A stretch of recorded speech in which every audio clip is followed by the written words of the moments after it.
My name is Hannah, and I'm 32 years old. For 6 months now, I've been living alone in Seattle, over 500 miles away from my family.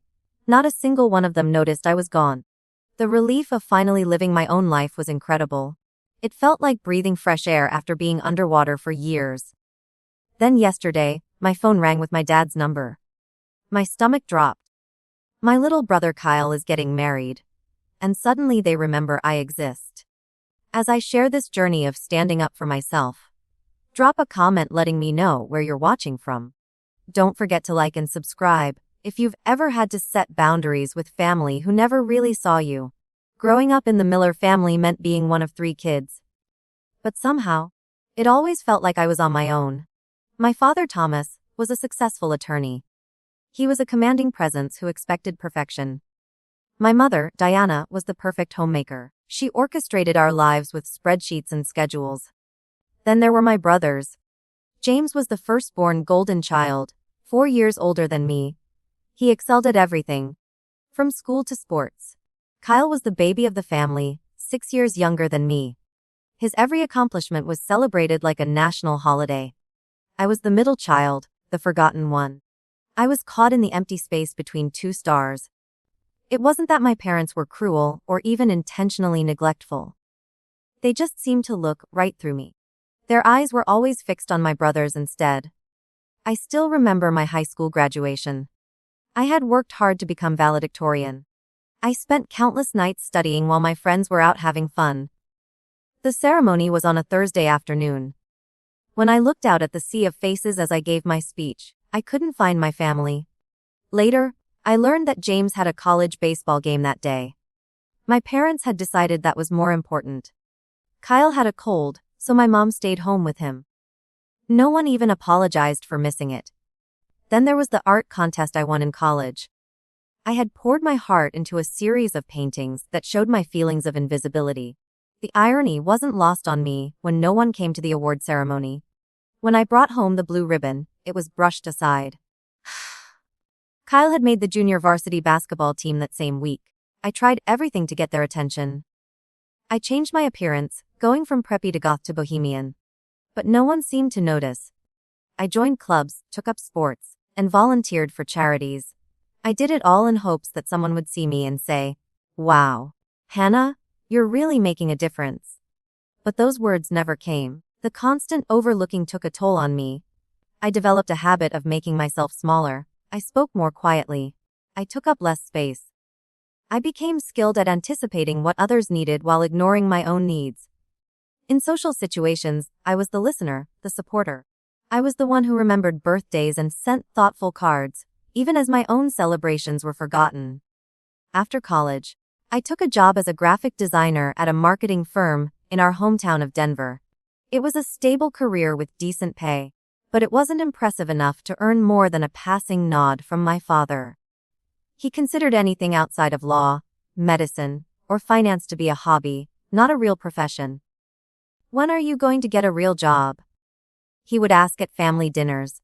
He wouldn't wait for an answer before turning to James to discuss his latest promotion at the law firm, where he followed in our father's footsteps. My 25th birthday came and went without so much as a text message. I sat alone in my apartment with a store-bought cupcake and a single candle. I made a wish that someone would remember I existed. The next day, my mother called to remind me about Kyle's upcoming football game. She never mentioned my birthday. When I landed a major client at work and received a big bonus, I called home excitedly to share the news. My mother answered. She listened for about 30 seconds before interrupting. "That's nice, dear, but I need to go. We're shopping for James' wedding tux." The pattern continued year after year. My achievements were footnotes. My struggles were invisible. My presence was an afterthought. At family gatherings, conversations flowed around me, as if I were a piece of furniture. Questions about my life were brief. My answers were often interrupted or forgotten mid-sentence. Even my apartment, which I had decorated with care and filled with my artwork, had never been visited by any family member. This was despite them living less than 20 minutes away. When I invited them over for dinner, there was always an excuse. Dad had a case. Mom had a committee meeting. James was too busy with his perfect wife and new baby. Kyle had sports practice.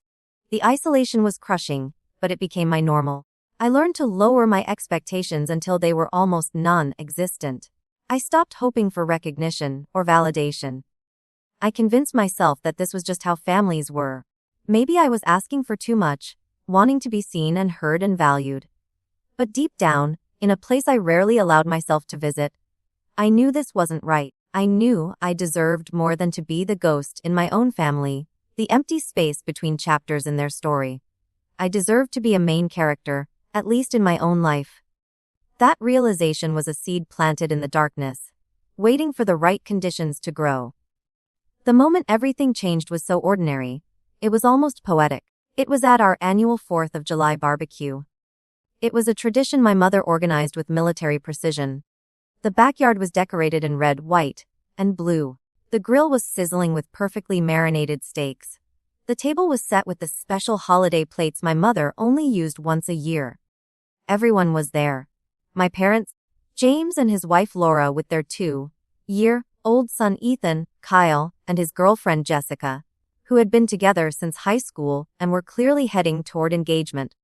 And then there was me, setting out the potato salad I had spent hours making from my grandmother's recipe. "This is delicious," my father's colleague commented as he took a second helping. "Thank you," I smiled, a small spark of pride warming my chest. "Oh, it's store-bought," my mother interjected, despite having watched me prepare it that morning in her kitchen. "Hannah doesn't really cook." The comment stung, but it was nothing new. What broke me was what happened next. For 3 hours, as everyone ate and talked and laughed, not a single person asked me about my life. James discussed his recent promotion. Kyle announced he had been scouted for a semi-professional soccer team. My parents shared stories about their recent cruise to Alaska. When Laura mentioned she was thinking of going back to work part-time, everyone had an opinion to share. And then there was a lull in the conversation. It was a perfect opening for someone, anyone, to turn to me and ask, "So Hannah, what's new with you?" But instead, my mother stood up and announced it was time for dessert. In that moment, something inside me shattered. I looked around at the faces of the people who were supposed to love me most in the world. I realized with crystal clarity that nothing would ever change. I would always be the afterthought, the forgotten daughter, the invisible sister. And for the first time, I allowed myself to consider a radical thought: what if I just left? The idea took root and grew over the next few weeks. I started researching job opportunities in other cities, far enough away that a visit would require real effort. Seattle caught my eye with its vibrant art scene and tech industry that could use my design skills. I began applying for positions secretly. I used my lunch breaks and late evenings to send out resumes and portfolios. 3 months of careful planning followed. I lined up video interviews, using vacation days for the final in-person meetings. I secured a job at a boutique design agency that valued creativity and innovation, with a substantial salary increase. I researched neighborhoods, eventually finding a small, but charming apartment in Capitol Hill, with a view of Puget Sound that made my heart skip. When I first saw it on a virtual tour, I arranged for movers. I sorted through my belongings, deciding what to take and what to leave behind. I closed bank accounts and opened new ones. I found a therapist in Seattle who specialized in family trauma, booking my first appointment for the week after my arrival. All the while, I continued showing up at family dinners. I listened to stories about James's cases and Kyle's games. I nodded and smiled and played my assigned role. No one noticed the changes in me. The quiet determination that had replaced my usual resignation, the spark of excitement in my eyes when I talked about the future. On my last day in Denver, I packed the remaining items into my car. I took one final look at the apartment that had been my home for 7 years and closed the door. I left a short note on the kitchen counter of my parents' house while they were at work. "I've moved away to start fresh. I'll call when I'm settled. Love, Hannah." No forwarding address, no specific details. It was just enough to let them know I hadn't been kidnapped. The drive to Seattle took 3 days. 3 days of highways stretching before me, of roadside diners and budget motels, of playlists full of songs about freedom and new beginnings. With each mile marker, I felt both lighter and more terrified. Was I making a huge mistake? Would they be worried sick about me? Would they even notice I was gone? I arrived in Seattle on a Wednesday afternoon. The city skyline appeared through a light rain that seemed to welcome me with a gentle baptism. My apartment was small but filled with light, even on a cloudy day. The wooden floors creaked with character, and the view of the water in the distance made me feel like I could breathe deeper than I had in years. That first night, I sat on my still, bare mattress, eating takeout Thai food and waiting for my phone to explode with worried calls and texts. Surely, they would have found my note by now. Surely, someone would be concerned about where I had gone, but my phone remained silent. Days passed, then a week, then 2 weeks. Nothing. I unpacked my boxes. I started my new job. I explored my new neighborhood. I found a favorite coffee shop, a bookstore with a friendly cat, a farmer's market that set up on Sundays. I bought plants for my apartment and started a small herb garden on my tiny balcony. I met my neighbors, joined a local art class, and still, my phone didn't ring. No texts asking where I was. No emails demanding an explanation. The silence was both a confirmation and a devastation. I had been right all along. They didn't see me, not even when I was gone. By the 1-month mark, I had stopped checking my phone expectantly. By 2 months, I had stopped thinking about it altogether most days. By 3 months, I had built the beginnings of a new life. One where I was the main character, where people called me by name and remembered my coffee order and asked about my weekend.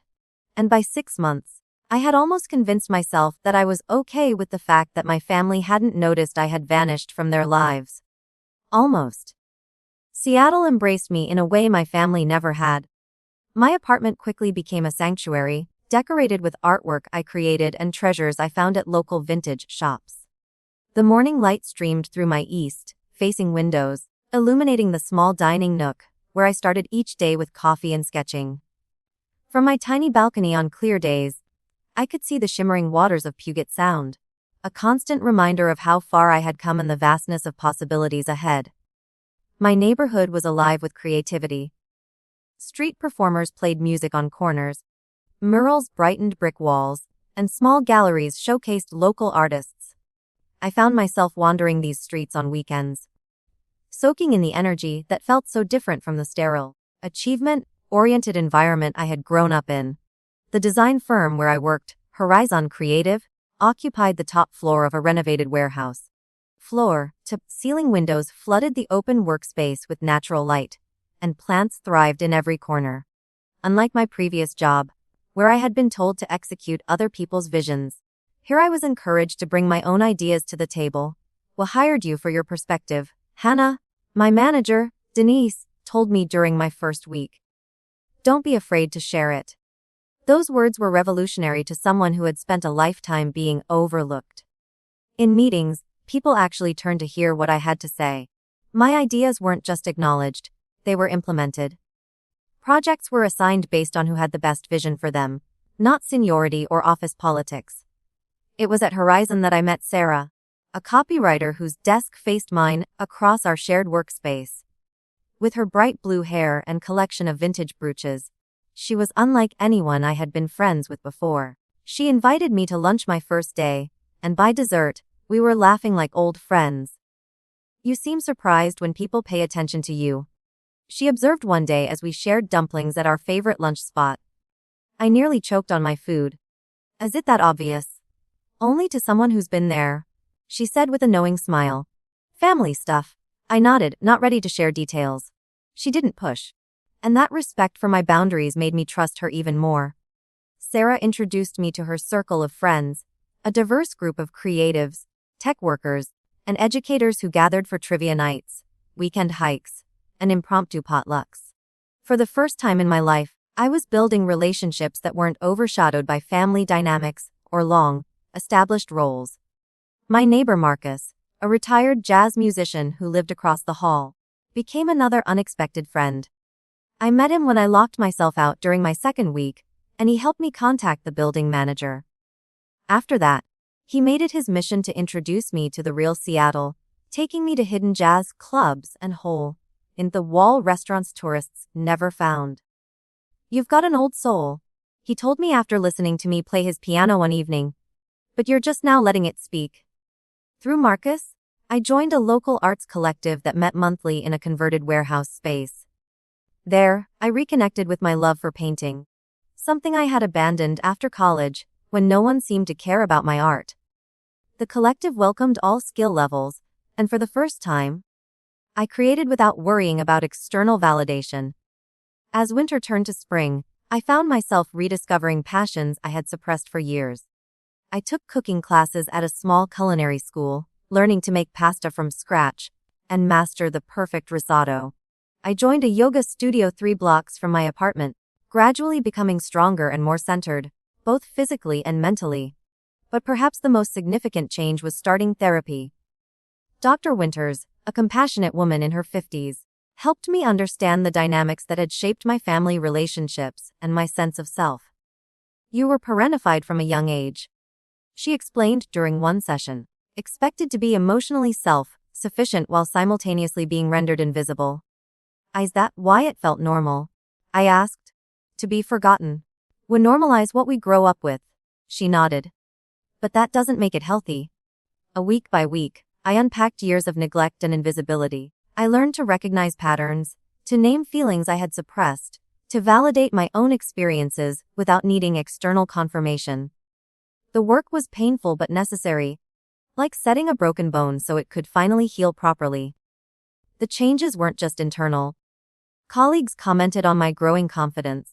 My manager noted my increased willingness to take creative risks. Friends remarked on how I seemed more present, more engaged in conversations, less likely to apologize for taking up space. My 6-month work review coincided almost exactly with the half-year anniversary of my move. Denise sat across from me, my portfolio open between us on the conference table. Hannah, your work these past 6 months has been exceptional, she said, turning pages that showcased campaigns I had designed. The Rainier Brewery rebranding in particular shows tremendous growth. The client couldn't be happier. The pride bloomed in my chest, warm and unfamiliar. Thank you, that means a lot. Would like to offer you a promotion to senior designer, with a corresponding salary increase, she continued. Your fresh perspective and collaborative approach are exactly what we value at Horizon. I blinked back unexpected tears. I accept. Thank you for seeing my potential. That evening, I celebrated with Sarah and a few other friends at a rooftop bar overlooking the city. As the sun set, painting the sky in shades of pink and gold, I realized I had created something precious, a life where I was valued, where my absence would be noticed, where my presence mattered. The next morning, I received an email from the Arts Collective. My submission had been selected for their upcoming exhibition, my first public showing since college. I stared at the screen, reading and rereading the acceptance letter, a smile spreading across my face. This was what it felt like to be seen. This was what it felt like to matter. This was what it felt like to build a life on my own terms. And then my phone rang, displaying a number I hadn't seen in 6 months. My father was calling. It was a Sunday morning. I had just finished my yoga practice and was enjoying a leisurely breakfast of avocado toast and fresh berries on my small balcony. The spring air carried the scent of blossoming cherry trees from the park down the street. My sketchbook lay open beside me, filled with ideas for my upcoming exhibition. When my phone vibrated with my father's number on the screen, I nearly knocked over my coffee. For a moment, I considered not answering. 6 months of silence, and now he was calling as if no time had passed at all. But curiosity won out. I took a deep breath and swiped to accept the call. Hello. My voice sounded foreign to my own ears, unnaturally high.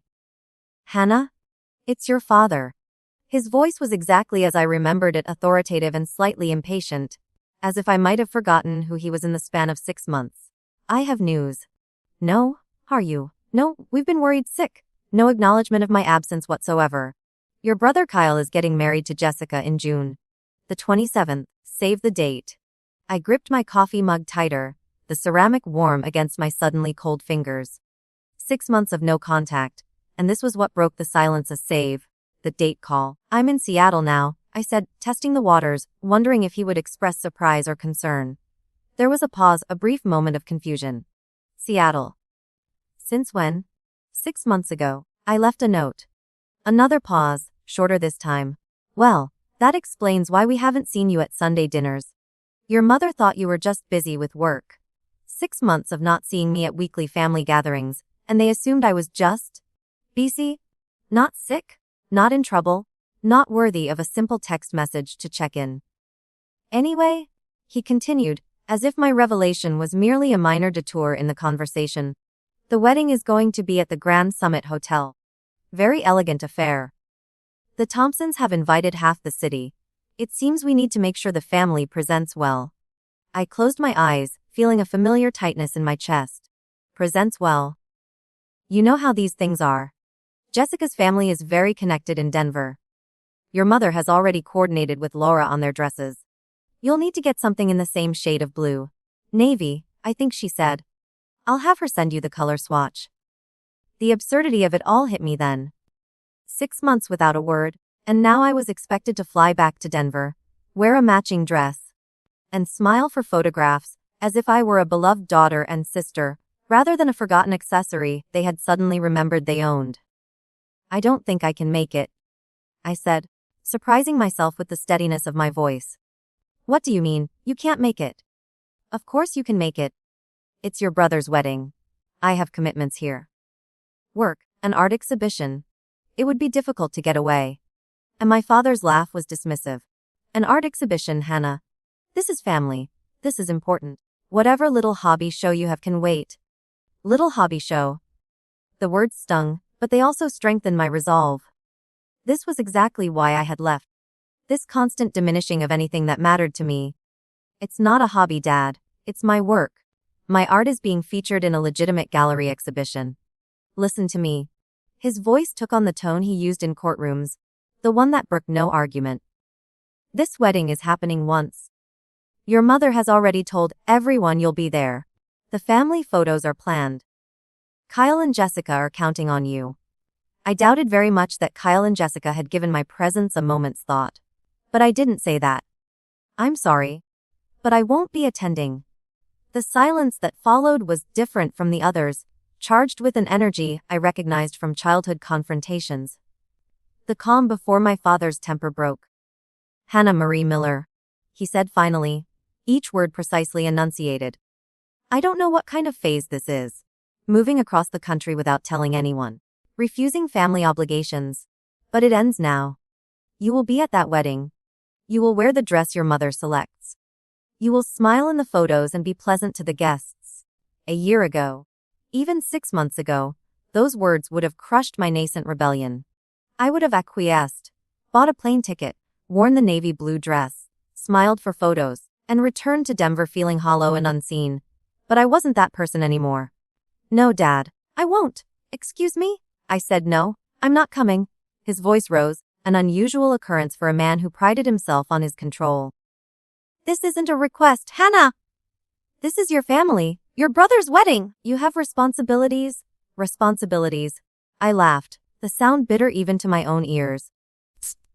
What responsibilities do I have to a family that didn't notice I moved to another state for 6 months? That stopped him, but only for a moment. Don't be dramatic. We've been busy. James's law practice is expanding. Kyle's been preparing for this wedding. Your mother's on 3 charity boards now. And I've been building a life where people actually see me. I replied. A life I'm not going to put on hold for a family that only remembers I exist when they need a prop in their perfect family portrait. His voice turned cold, a tactical shift I recognized from watching him in court when I was younger. If this is about attention, Hannah, this is hardly the way to get it. This isn't about attention, Dad. This is about respect. Self-respect, mostly, which I've finally found after years of being treated like I was invisible. I won't tolerate this attitude, he said. If you continue with this selfishness, there will be consequences. What consequences, Dad? Will you stop calling me? Stop asking about my life. Stop remembering I exist. Because that's already the status quo. His next words were calculated to hurt. Financial consequences, Hannah. Your trust fund, your inheritance. If you can't be bothered to be part of this family, perhaps you shouldn't benefit from its resources. Money. Of course, it would come down to money. My father's ultimate tool for control. His measure of worth and love. I had never touched my trust fund, had built my life in Seattle entirely on my own earnings. The threat revealed more about him than he realized. Go ahead, I said quietly. Disinherit me. I'd rather have my dignity than your money. You're making a serious mistake, he warned. Think very carefully about what you're throwing away. I thought about the years of invisibility, of achievements unacknowledged, of existence unnoticed. I thought about 6 months of silence that would have continued indefinitely if not for a wedding, and the need for matching dresses. You didn't notice I was gone for 6 months, I said, my voice even and calm. I don't think my absence will make much difference at the wedding. The silence that followed was absolute. I could almost see him sitting in his leather office chair, face flushed with anger, momentarily speechless. A rare state for Thomas Miller, attorney at law. When he finally spoke, his voice was strangled. Your mother will be very disappointed. The call ended without a goodbye. I sat on my balcony, phone in hand, heart pounding but mind strangely clear. I had just done what I had never done before. Stood up to my father, set a boundary, refused to be the convenient daughter they could summon at will, and forget just as easily. I expected to feel guilty or anxious.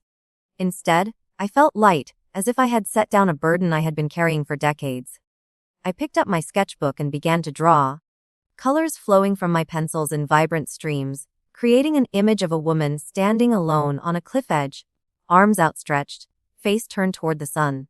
I titled it, Visible. The fallout from my conversation with my father was swift and overwhelming.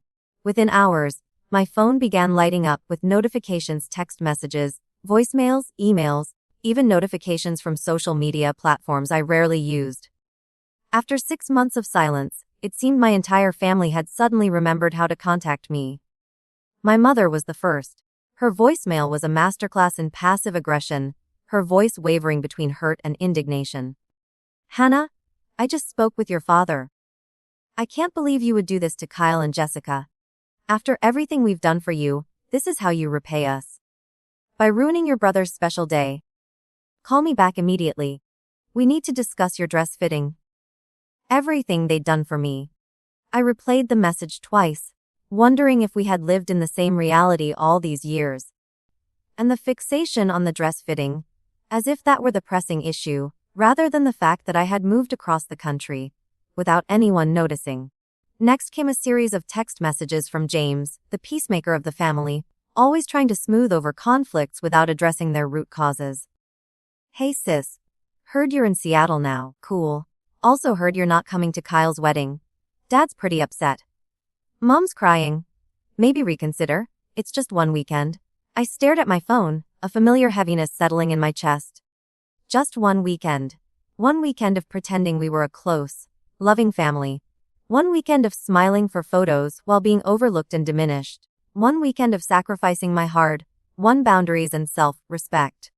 I typed back, it's not just one weekend, James. It's a lifetime of being invisible until I'm needed for a family photo. I'm sorry Mom's upset, but I'm building a life here. His response came quickly. No one made you invisible, Hannah. That's all in your head. We've always been there for you. The dismissal stung, but it wasn't surprising. James had always been blind to the family dynamics, his position as the golden child insulating him from the reality of my experience. When was the last time you called me James? Before today? I asked. The 3 dots appeared and disappeared several times before his answer came through. We've all been busy. That doesn't mean we don't care. Too busy to notice I had moved to another state. Too busy to call or text for 6 months. But not too busy to demand my presence now that they needed me to complete their perfect family tableau. Kyle's message arrived next, all caps and multiple exclamation points. Rola yitsi how are you salwai oiangoski uni ddn sky uu even some kianova my ifa crisis. Tiaso was teach must or 10 dewa momo amika. Oh! I hadn't spoken to Kyle in over a year before I left Denver. He had never visited my apartment. Never asked about my work. Never shown interest in my life. But now, I was ruining the most important day of his life by not being there to stand in the background of his photos. Before I could respond to Kyle, a text from Jessica appeared, her approach more strategic. Hannah, I know we haven't been close. But it would mean so much to me to have Kyle's whole family there on our day. Everyone's talking about your mom's beautiful daughters in their matching dresses. Please don't make things awkward. This wedding has been my dream since I was a little girl. I wasn't even Kyle's sister in her message. I was his mom's daughter. And the concern wasn't about missing my presence. It was about the awkwardness my absence would cause and how it would affect the aesthetic of her dream wedding. As the day progressed, the messages became increasingly manipulative. My father sent an email detailing the exact amount I would be giving up if I persisted in my childish rebellion. My mother left another voicemail about how she wouldn't be able to face her friends if I wasn't there. Kyle sent a link to the expensive registry item he and Jessica had been counting on me to purchase. Each message revealed the truth I had been avoiding for years. I wasn't valued as a person with my own feelings, needs, and life. I was valued for my utility, for the role I could play in the family narrative, for the boxes I could check off on their list of what constituted a successful family. The only message that didn't feel like an assault came from my Aunt Carol, my mother's younger sister, who had always been something of an outsider in the family herself. Hannah, it's Aunt Carol. Your mom told me you moved to Seattle. Good for you, sweetheart. I've always thought you needed room to breathe and grow. She also mentioned Kyle's wedding, and that you're not planning to attend. I'm sure you have your reasons, and they're valid. Just wanted you to know that whatever you decide, I support you. I'd love to hear about your life in Seattle sometime. My number hasn't changed. A tear sprang to my eyes as I read her message. One person in the family who saw me, who recognized that I might have legitimate reasons for my decisions, who expressed interest in my life without demands or conditions. I replied immediately, "Thank you, Aunt Carol.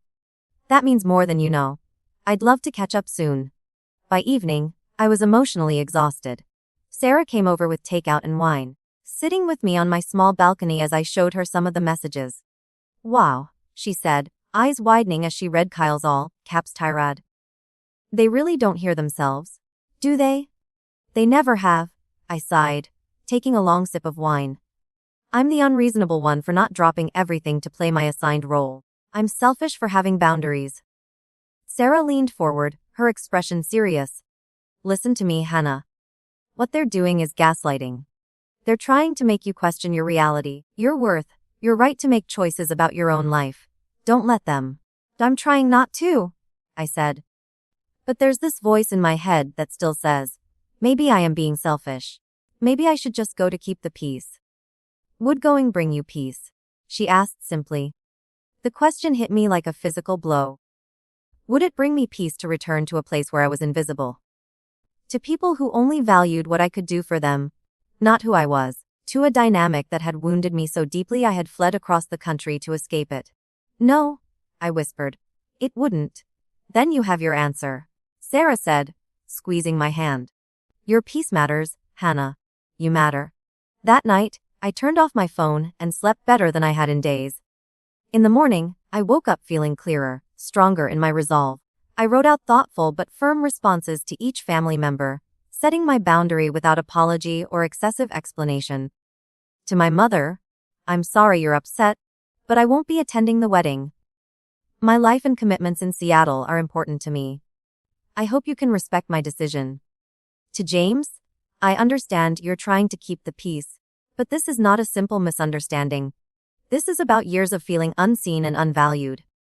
I need to prioritize my well-being right now." To Kyle, "I wish you and Jessica every happiness, but I won't be at the wedding. This isn't about making your day about me. It's about making my life about me for once."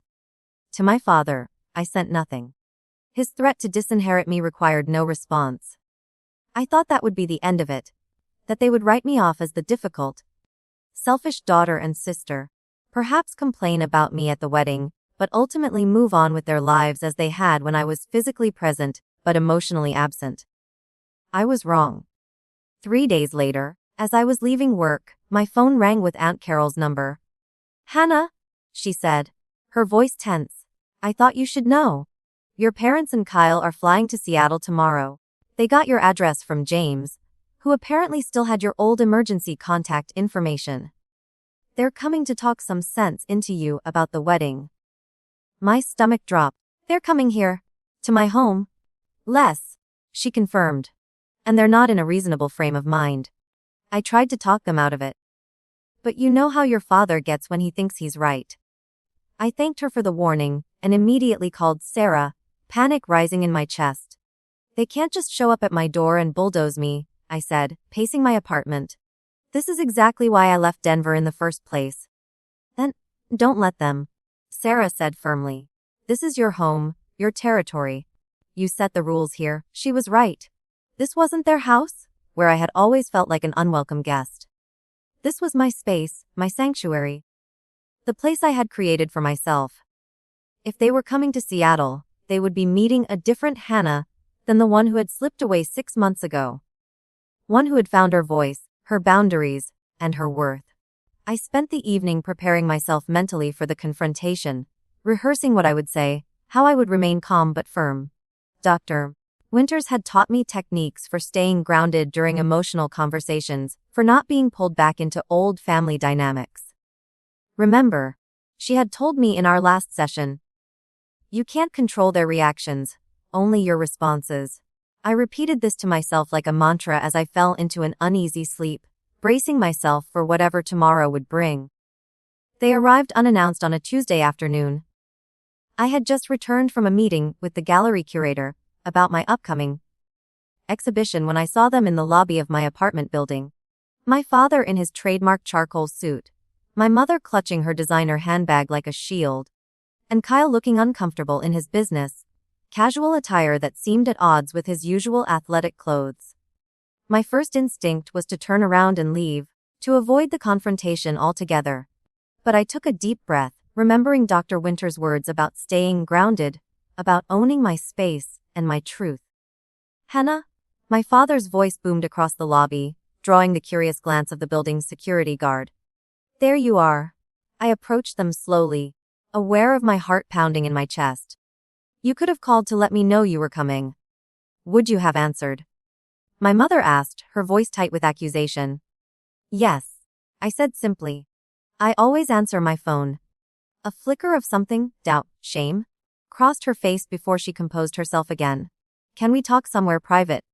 My father asked. Though it wasn't really a question. I nodded, leading them to the elevator and up to my apartment. The ride was silent, tension filling the small space like a physical presence. I could feel Kyle's eyes on me, studying the changes in my appearance, the more vibrant clothes, the confident posture, the streak of blue in my hair that Sarah had convinced me to try. When we entered my apartment, I saw them taking in the space, the artwork on the walls, mostly mined, the plants thriving on every windowsill, the open sketchbooks and design materials that indicated a life in progress, a person with passions and projects. Nice place, Kyle said, the first words he'd spoken to me. Thank you, I replied, appreciating the small olive branch. Would anyone like water or coffee? My mother declined with a tight shake of her head. My father ignored the question entirely, moving to the center of the living room like he was positioning himself in a courtroom. Hannah, this nonsense has gone on long enough. He began, his tone leaving no room for debate. We've flown all the way here to resolve this situation. You're coming back to Denver with us today.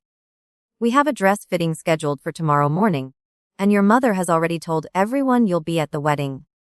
No preamble, no questions about my life or why I had moved. No acknowledgement of the 6 months of silence, just demands and expectations. I'm not going back with you, I said, my voice calmer than I felt. And I'm not attending the wedding. I've already explained my reasons. What reasons? My mother interjected. You just said you were too busy with work. Since when is work more important than family? It's not about work, I explained, perching on the arm of my sofa. It's about the fact that I moved across the country 6 months ago, and not one of you noticed or cared enough to check on me. It's about decades of being invisible in this family, unless I'm needed for something specific. That's ridiculous, my father dismissed. No one made you invisible. You chose to withdraw, to move without telling anyone. I left a note. I reminded him. And I withdrew because every time I tried to be seen, to be heard, to be valued, I was ignored or dismissed. Kyle stepped forward, frustration evident in his clenched jaw. So you're punishing us. Ruining my wedding, because you have some kind of middle-child complex. This isn't about punishing anyone, I said, looking directly at him. This is about me finally prioritizing my own well-being after a lifetime of trying to earn an attention and love that should have been freely given. Love. My mother repeated, her voice rising. How dare you imply we didn't love you? We gave you everything: college tuition, a car, a trust fund. What more could you possibly want? And there it was. The fundamental disconnect. They equated material provisions with love, never understanding that what I had craved was intangible recognition, validation, a genuine interest in who I was as a person. I wanted you to come to my college graduation, I said quietly. I was valedictorian, and none of you were there because James had a baseball game. That was years ago. My father said dismissively. You can't possibly still be upset about that. I wanted someone to acknowledge my art show in college, the one where I won first place. But no one came because Kyle made the junior varsity basketball team that week. There were a lot of games, Kyle muttered, having the grace to look slightly uncomfortable. I wanted someone to visit my apartment in Denver just once, even though you all lived less than 20 minutes away. I wanted someone to remember my birthday, to ask about my day, to notice when I achieved something at work. My voice was gaining strength with each example, years of suppressed hurt finding expression at last. I wanted someone to notice when I moved to another state. The room fell silent. My mother's eyes glistened with unshed tears, but whether from genuine remorse or frustration at being called out, I couldn't tell. My father's face remained impassive, a practiced courtroom mask. Kyle looked at the floor, shuffling his feet. We've been busy, my mother finally said, her voice small. James with the law firm and his family. Kyle with his career and the wedding plans. Your father's biggest case this year. My committee responsibilities. Too busy to send a text message for 6 months, I asked. Too busy to wonder where I was when I stopped showing up for Sunday dinners. Too busy to care? That's enough. My father cut in, his patience visibly wearing thin. We didn't fly all the way to Seattle to be lectured about perceived slights from years ago. We came to bring you home for your brother's wedding, and that's what's going to happen. He stepped toward me, his imposing height and presence a tactic that had intimidated me since childhood. But I didn't back down. I am home, I said firmly. This is my home now, with people who see me, who value me, who would notice if I disappeared for a day, let alone 6 months. What people? He scoffed, gesturing around the empty apartment. You're alone here, Hannah. No family, no history. Just some job and an empty apartment full of amateur art. The dismissal of my work, my passion, my chosen life, ignited something in me that had been building for years. I am not alone, I said, my voice rising for the first time. I have friends here who have shown me more genuine care in 6 months than you have in 32 years. I have colleagues who respect my talent and value my contributions. I have a therapist who's helping me understand that what happened in our family wasn't normal or healthy. I took a deep breath. Decades of silent truths, finally breaking free. Do you know what it's like to be the invisible child? To have every achievement ignored, every need dismissed, every attempt to connect rebuffed. Do you know what it does to a person to never be seen? To be treated like an afterthought in their own family? Words poured out of me, a torrent of examples that spanned my entire life. The birthday parties where my cake preference wasn't remembered. The school events where no one showed up. The time I was hospitalized with pneumonia in college, and my roommate had to call my parents after 2 days because they hadn't returned my calls. The graduation gifts that were clearly last-minute purchases while my brothers received thoughtful, personal presents. The family photos where I was positioned at the edge, easily cropped out if needed. I laid bare the pattern of a lifetime, my voice steady even as tears streamed down my face. For once, I didn't try to stop them or apologize for my emotions. My mother had sunk onto the sofa, her face pale. Kyle leaned against the wall, looking stunned. Only my father remained unmoved, his jaw set in the stubborn line I knew too well. So this is what it's about, he said when I finally paused for breath. Attention. You're jealous of your brothers, so you create this drama, move across the country without telling anyone. Refuse to come to a family event, all to make yourself the center of attention for once. Before I could respond, there was a knock at my door, followed by the sound of a key in the lock. Sarah stepped in carrying a bag of takeout, then froze at the tableau before her. "Oh," she said, taking in the scene with a quick glance. "I didn't realize you had company." "This is a private family discussion," my father said curtly.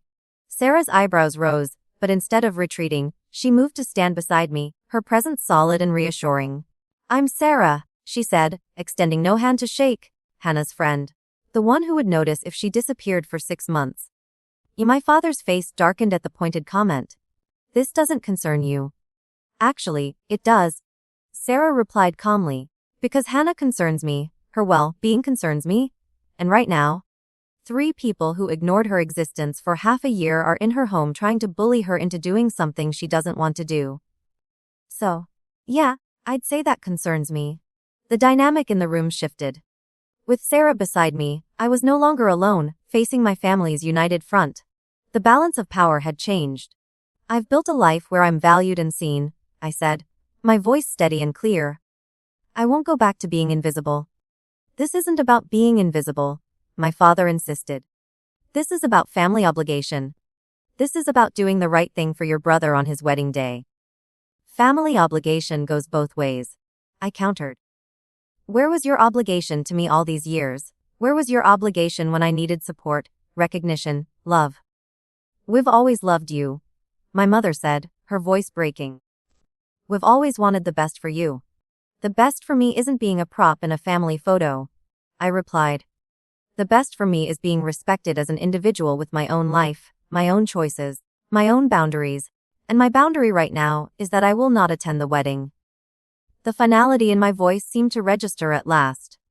My father's face flushed with anger, but for once, he seemed at a loss for words.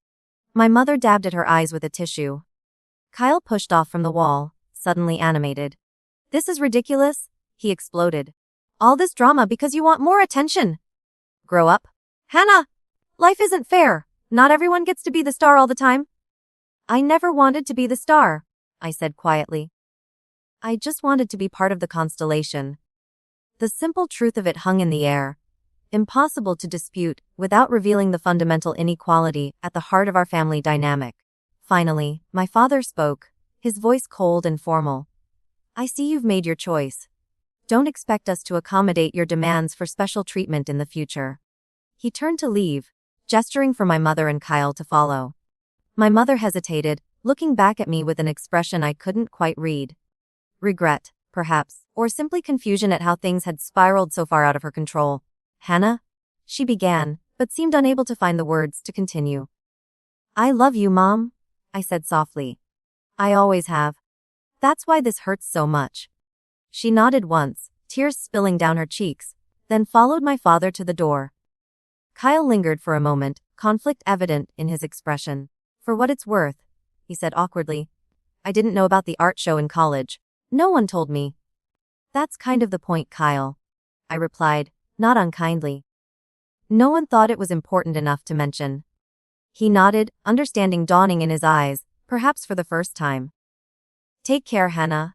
And then they were gone. The door closed behind them with a soft click that somehow felt more final than any slam could have. Sarah wrapped an arm around my shoulders. "You okay?" I took a deep breath, feeling the weight of 2 years of silence finally lifted from my chest. "No," I admitted. "But I will be." The days following my family's visit were some of the hardest I had experienced since moving to Seattle. Despite the righteousness of my stance, despite knowing I had done the necessary thing for my own well-being, guilt and doubt crept in during quiet moments. Had I been too harsh? Too unforgiving? Was I throwing away any chance at reconciliation by drawing this line in the sand? Sleep became elusive, my nights spent tossing and turning as conversations with my family replayed in my mind. During the day, I found myself distracted at work, making uncharacteristic mistakes that required Denise's patient corrections. My appetite waned, and the vibrant Seattle spring that had so delighted me just weeks ago now seemed distant, viewed through a fog of emotional exhaustion. Sarah noticed, of course. She started dropping by more frequently, bringing dinner or suggesting evening walks along the waterfront. Marcus knocked on my door one evening with a vintage record of Ella Fitzgerald, insisting that jazz was the universal healer of troubled souls. My therapy sessions with Dr. Winters increased to twice weekly as I processed the aftermath of the confrontation. Family patterns are deeply entrenched, she reminded me during one particularly difficult session. You've disrupted a dynamic that's been in place for decades. There will be resistance, both from them and from parts of yourself that are accustomed to the old patterns, no matter how painful they were. I nodded, twisting a tissue between my fingers. I keep thinking I should just give in. Go to the wedding, wear the blue dress, smile in the photos, keep the peace. At what cost to yourself? She asked gently. My self-respect, I admitted. Everything I've built here. Healing isn't linear, she said. There will be moments of doubt, moments when the pull of old patterns feels almost irresistible. That doesn't mean you're making a mistake by establishing boundaries. I clung to her words in the dark hours of the night, when my resolve weakened. I reminded myself of the 6 months of silence, of the lifetime of invisibility, of the demand rather than request for my presence at the wedding. I reminded myself that I was building something precious in Seattle, a life where I mattered, where my presence was valued, where my absence would be noticed. 2 weeks after my family's visit, an envelope arrived in my mailbox, postmarked from Denver but without a return address. Inside was a 5-page, handwritten letter from Aunt Carol. She had always had beautiful penmanship. Each letter formed with careful precision. Dear Hannah, she began. Your mother called me after returning from Seattle.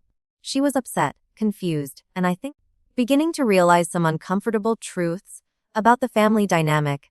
I've watched for years as you tried to carve out a place for yourself in a family that seemed determined to overlook you. It broke my heart, but I didn't speak up the way I should have. Tears blurred my vision as I continued reading. Aunt Carol shared her own experiences as the younger sister who had never quite fit the family mold, who had chosen a career in education over marriage and children, who had always been seen as slightly eccentric and therefore dismissible. What you did took immense courage, she wrote. Walking away, building a new life, standing firm when they tried to pull you back into old patterns. I want you to know that I see you, Hannah. I've always seen you. Your talent, your sensitivity, your resilience. I'm proud of the woman you've become, the boundaries you're establishing, the life you're creating on your own terms. She concluded with an invitation to visit her in Taos, where she had retired 5 years earlier. No pressure, no expectations, just a peaceful place to recharge whenever you need it. Your journey is your own, but you don't have to walk it entirely alone. I held the letter to my chest, feeling a weight lifting. Someone in my family understood. Someone saw the truth and validated it. It wasn't complete healing, but it was a start, a crack in the wall of isolation I had felt since childhood. The next surprise came a few days later when my phone rang with James's number.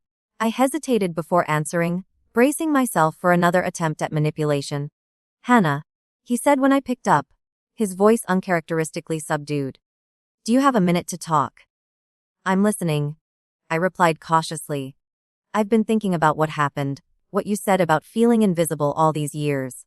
He paused, and I could hear him taking a deep breath. I think you might be right. Oh, of all the possible responses from my family, this was the one I had least expected. James, the golden child, acknowledging the disparity in how we had been treated. After you moved without telling anyone, I started looking back at family events, at how we all interacted with you. He continued. And I noticed things I had never seen before. Like how Mom and Dad always interrupt you, but never do that to Kyle or me. How your accomplishments get a quick "that's nice" before the conversation moves back to us. How no one ever asks about your work or your art or your friends. My throat tightened with unexpected emotion. Yes, I managed. That's exactly it. I'm sorry, Hannah, he said simply. I didn't see it because I didn't have to. Being the firstborn son in our family meant automatic attention and approval. I never had to fight to be seen. No, you didn't, I agreed. I'm not calling to pressure you about the wedding, he clarified. That's your decision, and I respect it. I just wanted you to know that I hear you now. I see the truth in what you're saying. And I'm sorry for my part in it, for the times I took up all the oxygen in the room, without realizing you were struggling to breathe. Though we talked for nearly an hour, the longest, most honest conversation we had ever had. James shared his own struggles with our father's expectations, the pressure of being the heir apparent to the family legacy. I shared more about my life in Seattle, my work, my art, my friends. For perhaps the first time, we spoke to each other as adults, as equals, not as the golden son and the forgotten daughter. Before we hung up, he asked tentatively, "Would it be okay if I came to visit sometime? Not right away, but maybe in a few months. I'd like to see your life there, see your art." "I'd like that," I said, meaning it. The call with James didn't magically resolve all the family issues, but it was another crack in the wall, another step toward potential healing on new, healthier terms. The wedding date approached and passed. I sent Kyle and Jessica a gift, a custom piece of art I had created, an abstract representation of connection and growth, with a simple card wishing them happiness. I didn't know if they would appreciate it, or if it would be set aside as another example of Hannah not following the rules, but it felt important to acknowledge their milestone in my own way, on my own terms. Through it all, I continued my work at Horizon, poured my heart into preparing for my gallery exhibition, and deepened my friendships in Seattle. The city felt more like home with each passing day, its misty mornings and vibrant art scene a perfect backdrop for my continuing journey of self-discovery. The night of my gallery opening arrived, a culmination of months of work and years of suppressed creativity finally finding expression. The small but well-respected gallery was filled with people, colleagues from Horizon, friends from the Arts Collective, neighbors from my building, even Marcus, wearing a suit that looked like it had last been fashionable in the 1970s. I stood beside my centerpiece, a large mixed media work titled, "Invisible Divided by Visible," as a local arts reporter asked me questions about my inspiration and technique. As I answered, a movement near the door caught my attention. James stood there, looking slightly out of place in his corporate attire. And beside him, surprisingly, was Aunt Carol, who must have flown in from Taos. Our eyes met across the room, and James gave a small, almost shy wave. I excused myself from the reporter and crossed to greet them. "You came," I said, hugging Aunt Carol, and then after a moment's hesitation, James as well. "I wouldn't have missed it," Aunt Carol said firmly. "Not for anything. Your work is amazing, Hannah," James said, gesturing to the pieces surrounding us. "I had no idea you were this talented." "You never asked," I replied, but without bitterness, simply stating a fact. He nodded, accepting the truth of it. "I'm asking now." I spent the next hour guiding them through the exhibition, explaining the concepts behind each piece, the techniques I had used, the emotions I had tried to capture. They listened attentively, asked thoughtful questions, and expressed genuine admiration for my skill. As the evening wound down, Sarah approached with champagne flutes for all of us. "To Hannah," she toasted, "who paints her truth and lives it too." Standing there, surrounded by people who saw me, who valued my presence, who had come specifically to celebrate my achievements, I felt a sense of peace settle over me. The journey wasn't over. Healing rarely is a destination so much as an ongoing process. But I had taken the most difficult steps, recognizing my worth, establishing boundaries, building a life that reflected my true self, rather than the invisible child I had been conditioned to be. Later that night, after the guests had departed and the gallery owner had congratulated me on several sales, I walked home through the gentle Seattle rain, reflecting on how far I had come from the woman who had fled Denver 6 months earlier. Sometimes the bravest thing isn't staying and fighting for recognition. Sometimes it's walking away and building a life where you don't have to fight to be seen. Sometimes healing means creating your own definition of family, one built on mutual respect, and the genuine interest, and the freedom to be your authentic self. As for Kyle's wedding and my family's expectations, I still don't know if I made the right choice for everyone involved, but I know I made the right choice for me. And after a lifetime of prioritizing everyone else's needs and feelings, that was a victory worth celebrating. Have you ever had to walk away from something or someone to protect your self-worth? What boundaries have you set that others struggled to accept? Share your experience in the comments below. If this story resonated with you, please like and subscribe to hear more journeys of self-discovery and healing. Remember that your worth isn't determined by others' ability to see it. It's inherent, unchangeable, and entirely yours. Thank you for listening, and may you find the courage to be visible in your own life.